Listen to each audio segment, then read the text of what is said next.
दुनिया की तारीख ने देखा है, जब जुल्म की इंतहा हो जाती है, लाखों हाथ दुआओं के लिए उठते हैं, तो कुदरत एक बड़े बदलाव को अंजाम देती है।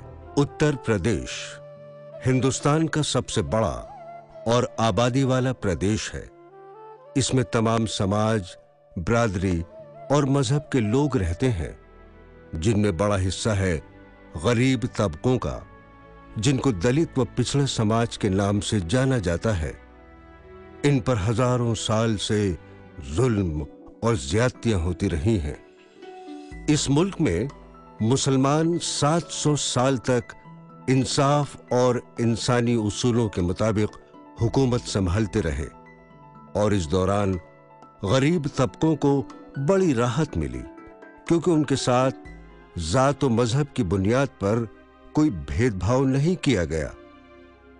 इसके बाद अंग्रेजों की कोई 200 साल तक हुकूमत हुई और उन्होंने यहाँ के गरीब तबकों को तो न्याय और बराबरी का दर्जा दिया, लेकिन मुसलमानों से बदला लेते रहे। कोई 90 साल की जिद्दोजहद के बाद सन 1947 में मुल्क आजाद हो गया। मुसलमान अपनी कुर्बानियों के बदले अपने साथ इंसाफ, भागीदारी व अपना खोया हुआ वकार वापस पाने की उम्मीद लगाए बैठा था, लेकिन कांग्रेस की सोच पर सामंतवादी व्यवस्था हावी हो गई, जो मुसलमानों को बर्बाद करने के मंसूबे बनाने लगे। 10 अगस्त 1950 को राष्ट्रपति का एक अध्यादेश पारित कर पहले उन्होंने मुसलमानों को 1935 में अंग्रेजों द्वारा दलित वर्ग में दिए आरक्षण से बाहर कर दिया, जिससे वे सियासत से लेकर तालीम और नौकरियों में पीछे होने लगे।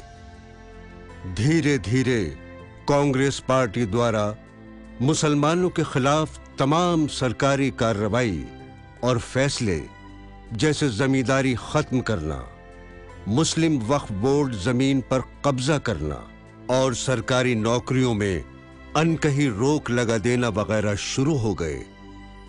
मुसलमान कुछ समझ पाता कि बड़े पैमाने पर तमाम सूबों में फिरका वाराना वारदातें कराई जाने लगीं, जिनमें पुलिस ने उनके साथ दुश्मन जैसा सुलूक किया। सरकार सिर्फ इंक्वायरी कराती रही, पर किसी पुलिस वाले को सजा नहीं हुई, बल्कि उल्टा उनके बच्चों को ही जेल में डाला जाता रहा। धीरे धीरे कांग्रेस सरकार की असलियत मुसलमान समझने लगा।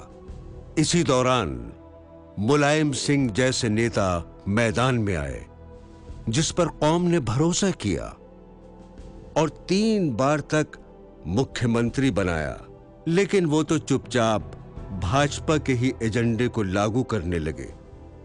बाबरी मस्जिद के नाम पर राजनीति कर भाजपा को बढ़ावा देने का काम किया। बाबरी मस्जिद गिराने वाले कल्याण सिंह को गले लगाया, उसके बेटे को मंत्री बनाया और साक्षी महाराज को राज्यसभा का एमपी बनाया और पुलिस में भर्ती के नाम पर सिर्फ अपनी बिरादरी को ही लिया। इसी दौरान बड़ी तादाद में मुसलमान सुश्री मायावती के सामाजिक न्याय और बराबरी के झूठे वादों में बहकर बहुजन समाज पार्टी को भी वोट देने लगा और मायावती जी भी मुख्यमंत्री बन गईं। लेकिन उनको अकलियत की पहचान मिटाने के अलावा कुछ और नहीं दिखा। मुस्लिम तहजीब के शहर लखनऊ को मूर्तियों से भर दिया गया। मुस्लिम बुजुर्गों के नाम पर रखे जिलों के नाम चुन चुन कर बदलने लगी।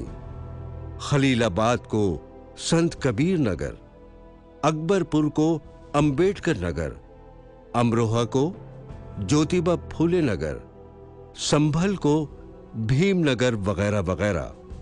और इनकी पार्टी के नेताओं ने अपनी जुबान पर ताला लगाए रखा। उनका काम तो कौम को वरगलाकर बसपा की झोली को वोटों से भरना रहा है और मायावती जी ने उनको और उनके जैसे वफादार नेताओं को इसका मेहनताना लाल बत्ती देकर अदा किया।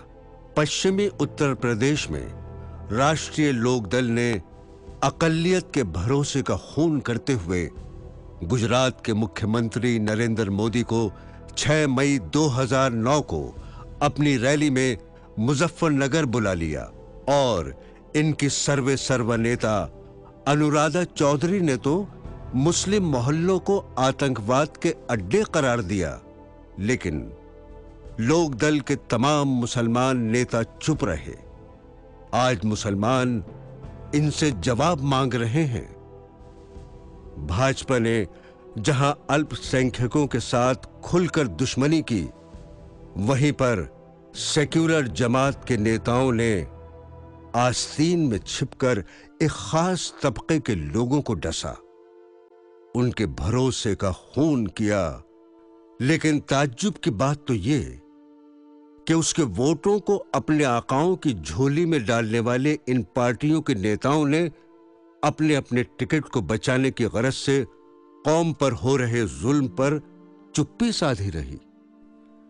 इन मतलब परस्त मुसलमान नेताओं और उनकी सरपरस्ती करने वाले सियासी आकाओं की लगातार अनदेखी झेल रहे हमारी कौम समूचे मुल्क में आज तालीमी, माली, सामाजिक या सियासी एतबार से अफसोसनाक हालत में पहुंच गई है। उत्तर प्रदेश की हालत तो सबसे बदतर है, जहां 22% आबादी वाली कौम की नौकरियों में नुमाइंदगी 3% से भी कम हो गई। क्या सियासत की ऊंची कुर्सी पर कुंडली मारकर बैठे लोग इसका जवाब देंगे कि जिंदगी के हर महाज पर मुसलमान पिछड़ता कैसे चला गया? पर अब आवाम सवाल पूछ पूछ कर थक गई है। अब वक्त इन्हें जवाब देने का है। वक्त बदला है, क्योंकि कौम की तारीख बदलनी है और समाज को नई रोशनी मिलनी है, और आगाज हो चुका है। सच्चे ख्वाब किराए की आंखों में नहीं पलते। हक और इंसाफ के इस सफर का रहनुमा वही हो सकता था जिसने मुफलिसी और नाउम्मीदी को खुद महसूस किया हो और उस पर फतेह पाई हो। सन 1956 को गोरखपुर जिले के एक बेहद गरीब बुनकर परिवार में पैदा डॉक्टर अय्यूब अपनी मेहनत और लगन से बनारस हिंदू यूनिवर्सिटी से MBBS और MS की आला तालीम हासिल की और हिंदुस्तान की सबसे बड़ी नौकरी IAS में भी कामयाबी हासिल की। अपने कस्बे बढ़लगंज में कौम की खिदमत करने को अपनी मां जोहरा के नाम से एक बड़ा अस्पताल और तालीम के लिए बहन फातिमा के नाम से स्कूल कायम किया। लेकिन कौम की गिरती हालत और उन पर हो रहे जुल्म से दुखी होकर डॉक्टर अय्यूब ने सियासत की मार्फत बड़ा बदलाव लाने की ठानी, जिससे मुसलमानों व अति पिछड़ों को उनका हक व सम्मान मिल सके। उन्होंने बड़े पैमाने पर मशवरा शुरू किया और 10 फरवरी 2008 को लखनऊ में पीस पार्टी का आगाज किया। तब से लेकर आज तक पीस पार्टी ने जगह जगह कामयाबी के झंडे गाढ़े, जैसे सोई हुई कौम को उसका मसीहा मिल गया हो।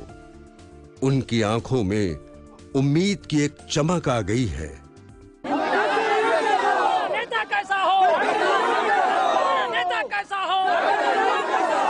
हमारा नेता कैसा हो? जिंदाबाद! संघर्ष करो! संघर्ष करो! संघर्ष करो!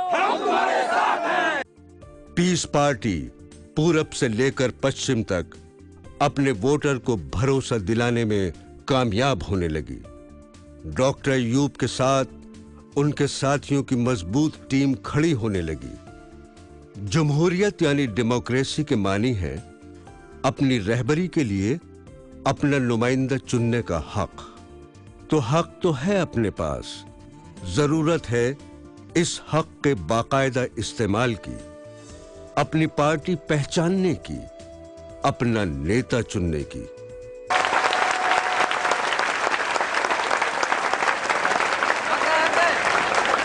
सभी दलित भाइयों का, अति पिछड़े भाइयों का, मुसलमानों की हमदर्द है और उनके हक के लिए जद्दोजहद कर रही है।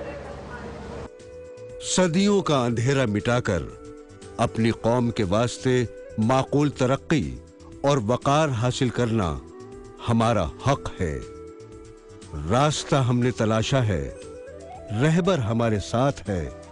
बस साथ आइए, मंजिल को हमारा इंतजार है, मंजिल को हमारा इंतजार है, मंजिल को हमारा इंतजार है।